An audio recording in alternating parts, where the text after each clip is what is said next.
Unir pour un revenu de vie. Bienvenue sur la chaîne de l'Union Nouvelle Inclusive et Résiliente. Je vous présente à ce jour, 2 avril 2025, un projet de revenu de vie. Revenu de vie qui, oui, s'inspire de travaux qui remontent à bien loin comme Thomas More, Thomas Paine, Otto von Bismarck même, et des contemporains, plus récents donc, qui sont en faveur d'un revenu minimum, un revenu de base, qui serait suffisant pour la vie et distribué de manière inconditionnelle. Je suis Étienne, un simple individu parmi d'autres, et je vous parle aujourd'hui de ce projet. N'hésitez pas à soutenir la chaîne, à aimer ou à ne pas aimer, à me laisser vos commentaires, je les lirai avec la plus grande attention. Merci. Je vais davantage vous parler de la notion philosophique d'un revenu de vie plutôt que sa mise en pratique qui de toute façon ne sera pas de mon ressort. Je n'ai pas à décider pour autrui, je ne fais que présenter selon mon prisme ce que je pense être juste. Avez-vous choisi d'être en vie? Non, moi non plus, du moins consciemment. Car je ne vais pas ici rentrer dans la spiritualité ou la religion. Alors, d'une certaine façon, la vie nous est imposée. On ne choisit pas d'être là, on ne choisit pas de naître en France ou au Bangladesh ou en Chine.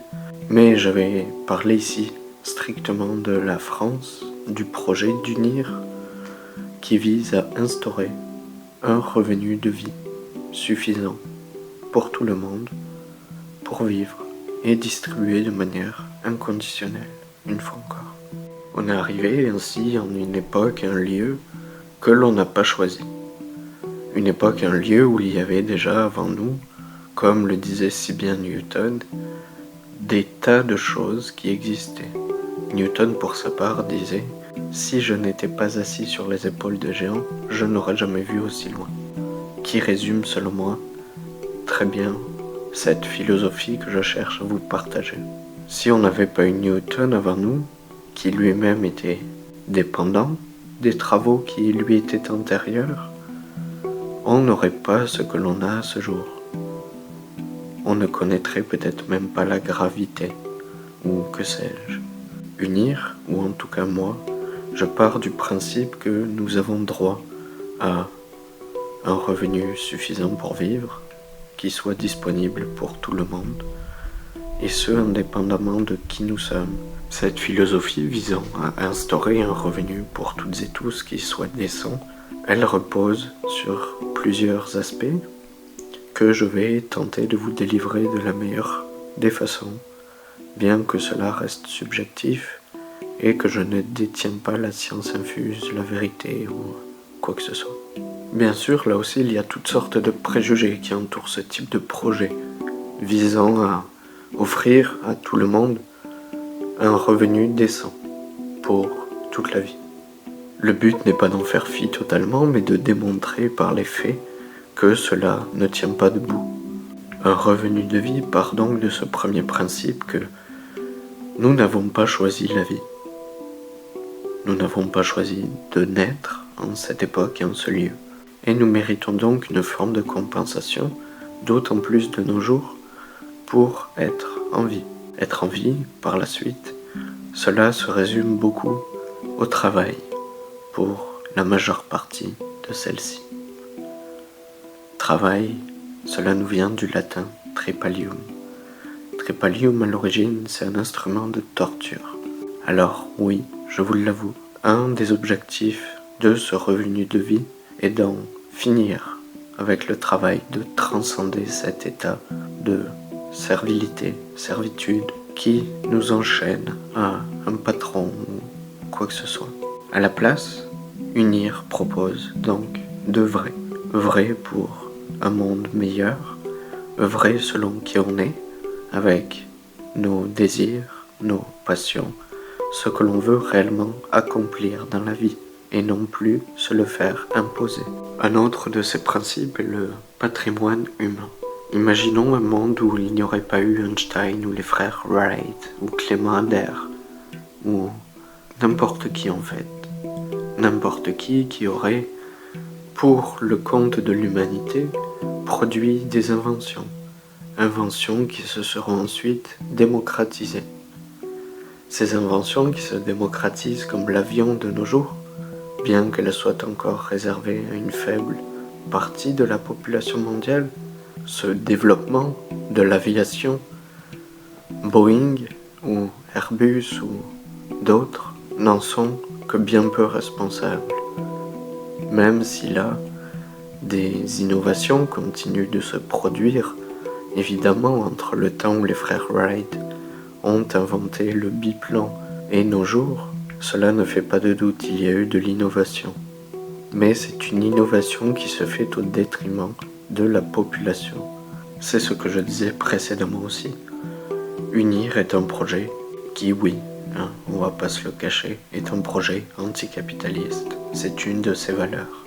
Il ne s'agit pas de tout nier en bloc, mais de prendre les bienfaits, d'exclure les méfaits et d'en arriver, dans un futur plus ou moins proche, à dépasser ce stade du monde capitaliste qui fait son beurre sur la misère des gens. Un revenu de vie également, selon moi, permettrait de passer d'un mode matérialiste, consumériste, à un mode plus écologique, bien que cela puisse paraître contradictoire à première vue, étant donné que l'on fournit un montant d'argent à tout le monde pour vivre, et que, à partir du moment où les personnes auront cet argent, elles pourront en faire ce qu'elles veulent. Mais il ne s'agit pas de fournir un revenu de vie comme ça, bêtement, sans changer les paramètres, les règles du jeu. Il s'agit d'instaurer des mesures comme de prôner une circularité de l'économie et non pas de l'imposer, mais de montrer par l'éducation, par toutes sortes de biais, que c'est bénéfique d'en arriver à un mode plus local sans non plus nier l'international. Ce projet de revenu de vie est donc pour moi nécessaire. Nécessaire pour passer outre ce système capitaliste qui crée des injustices innombrables, innommables, et en même temps passer à un mode de vie plus écologique, plus en phase avec le vivant, la nature. Quant au financement, très rapidement, il ne s'agirait plus de financer à coups de milliards des entreprises qui déjà font des milliards, mais d'investir dans le peuple souverain qui mérite le meilleur pour aujourd'hui comme pour demain. De plus, l'argent, ce n'est pas une donnée très factuelle. À ce jour, l'argent est surtout conditionné à des chiffres dans des serveurs pour la majorité, pour plus de 90%. Il suffirait que ces serveurs tombent en panne pour que les gens soient dépossédés de leurs capitaux financiers. Alors l'argent, comme je l'avais dit dans un précédent audio, là aussi, c'est d'en revenir à une forme de création monétaire locale, régionale, nationale, supranationale éventuellement, tout dépendant de l'échelle à laquelle on veut échanger. Il pourrait donc exister toutes sortes de monnaies sans qu'elles ne rentrent elles-mêmes en compétition forcément, mais des monnaies qui serviraient réellement le peuple. Peuple évidemment qui est une notion très large dans laquelle je ne vais pas m'aventurer pour l'instant. Pour conclure, voici donc, en bref, les points clés d'un revenu de vie. 1. Nous n'avons pas choisi la vie. Nous n'avons pas choisi l'époque et le lieu à laquelle nous naissons. Et, d'autant plus en notre époque, nous aurions besoin d'un revenu suffisant, décent, pour vivre, tout le monde, sans avoir à travailler durant ce court laps de temps, mais plutôt œuvrer pour le meilleur selon nos capacités, ce que l'on veut faire, non plus se le faire imposer. En 2, nous avons le patrimoine humain que des esprits brillants, des ingénieurs brillants auront produit au fil du temps, et qui sans ce patrimoine humain, nous n'en serions pas là où nous sommes aujourd'hui. Bien que des innovations soient créées encore, nous avons le droit de bénéficier de ces avancées sans avoir à débourser des sommes astronomiques. Et pour finir, nous avons le côté justice écologique et justice sociale. Il s'agit là d'en finir avec la pauvreté, d'en finir avec un mode d'exploitation de la planète, du vivant, dont nous, êtres humains, et, par le fait même, avoir une vie meilleure, un revenu de vie pour s'émanciper. Voilà, c'était tout pour moi, bien sûr cela n'est pas complet, et je vous invite, si vous avez d'autres arguments en faveur d'un revenu de vie à me partager, je serai tout oui.